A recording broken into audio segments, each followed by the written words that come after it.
Yeah. people. What other obstacles other than fear of their people becoming better than them? What other obstacles prevent ongoing good people development at a dealership? I think it just goes back to training from the dealer. So like my dad he always says, "Hey, you got to train your people. He's like, I will spend whatever it takes on training, you know?" But there's another part of that that people don't think about is because a lot of people might sign up with the training, but who's the champion of that? And so for years, like whenever I first started selling cars, we had training, but like I didn't really know much about it. We didn't really like utilize it a whole lot.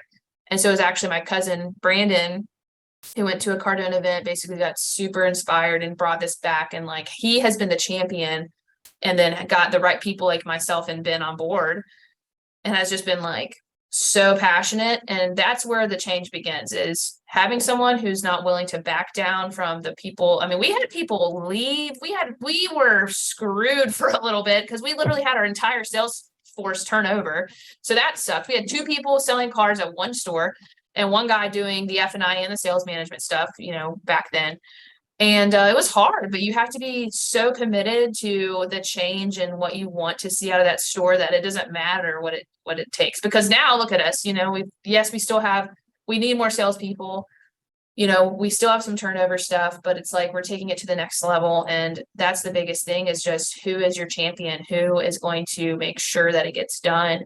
Because if you have training, but you don't have a champion, it's just you're wasting money. You might as well just not even put money into that because like I still have a lot to learn about coaching, but I wasn't a good coach until I myself got coached by the right person who wanted to develop me and wanted to make me better.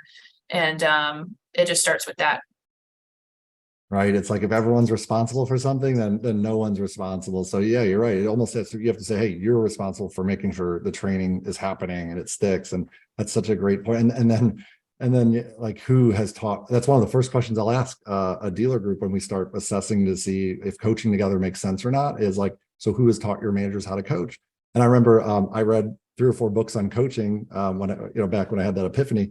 And then I started trying to coach. And for about 6 months, I failed miserably at it because I had never had a coach before and no one had taught me how to coach. It's just like you can't read a book on how to fly a Boeing 737 and then be like, yeah, I'm ready. Yeah. Like you need someone to teach you. So good point. Like you need training of these job skills, and then you need the training on and if you consider a manager's job skill to be an effective coach, like who's training them how to, be a coach. I think that's a Yeah, great because unfortunately, most managers in the car business have been taught by the previous guy who was on his way out, and you know what I mean, or the dealer who just clubs them over the head. So guess what they did to their people? They club them over the head.